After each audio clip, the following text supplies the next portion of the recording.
Hello and welcome back. Today I'll be reviewing the Highland Slykin mountain bike and why I think it's one of the best budget hardtails that you can get for under $400. Throughout this video, I will be comparing this bike to the Schwinn Axum as well as the Mongoose Otter, since those are the most well-known and best budget bikes and around the price range of the Slykin. To start things off, this bike only comes in one wheel size, which is 27.5 inches. This alone might already start to disinterest people since it's a small size. The frame is made out of alloy, which isn't too surprising for a bike that costs this low. However, you can choose between an 18-inch and a 19.5-inch frame if you're taller. This bike also uses internal cable routing, which makes it much more organized and gives it a clean look.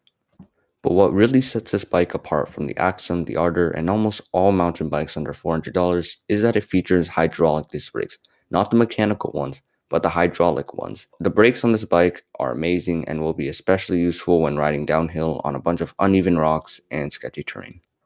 The Slykin features a 3x9 drivetrain, unlike the Axum and the Ardor, which both feature 1x drivetrains. One of the things that sets this bike back is the fact that it uses a freewheel, and if you wanted to upgrade it, freewheels are way harder to find than cassettes nowadays. And it's really old technology. It's not as good as a cassette hub. So if you ever felt like upgrading it for whatever reason, you'd have to upgrade the hub as well and endure the time-consuming work of dealing with the spokes.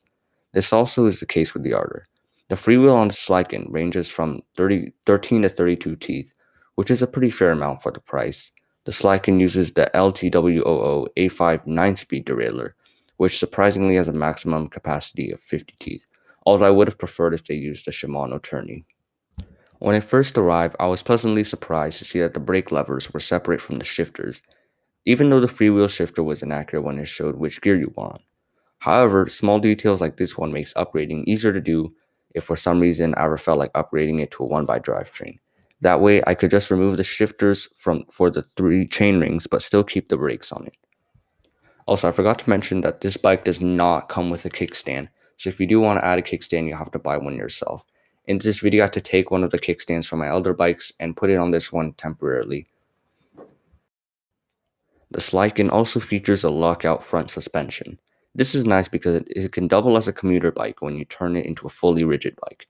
This allows it to not absorb any energy during smooth roads compared to if the suspension was on.